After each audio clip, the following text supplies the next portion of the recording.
let's tell a native bluebell from a Spanish bluebell.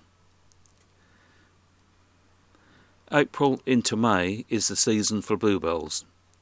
Unfortunately, you will not see a sight like this of native bluebells at Pishiobury, but there are, however, bluebells on the park, so are they native or Spanish ones?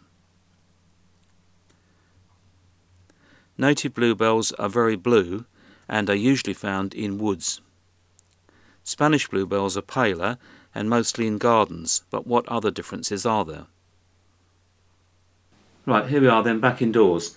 I've taken the liberty of picking a few bluebells for the purposes of Bob and Margaret's education. Seeing how many millions there are there, I don't think it makes too much difference. And to be honest with you, there's both a mixture of Spanish bluebells here and of native bluebells. And if you just were to go on colour, then there isn't a great deal of difference. But the first thing that we're going to look at is the actual way the flower is held. I'm going to take two out, a native one out and a Spanish one, so we can see them rather more clearly. And put them side by side. And the first thing we see is that the native bluebell, which is this one here, has a drooping head. The Spanish bluebell has an upright head to it. Okay, so that's the first thing. Spanish is upright and native is drooping. Now the second thing is that the actual shape of the bells. Now I'm not quite sure about this one really. They say the tips of the bells of the native one are supposed to be curving upwards, and the tips of the bells of the Spanish one don't, but I'm not too convinced about that one, to be honest with you.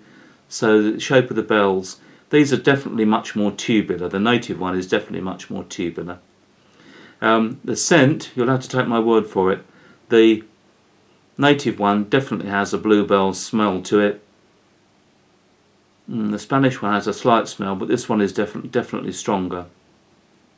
So we've got the upright nature of the Spanish bluebell, the drooping nature of the native bluebell, the more intense blue colour of the native bluebell, the paler colour of the Spanish bluebell.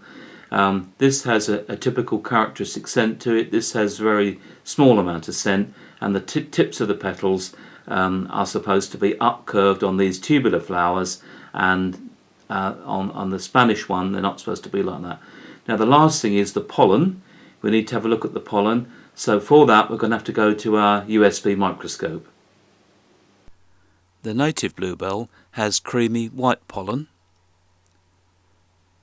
and rather surprisingly the Spanish bluebell has blue pollen. Now you are an authority on telling them apart. Here are the places on the park where bluebells can be found.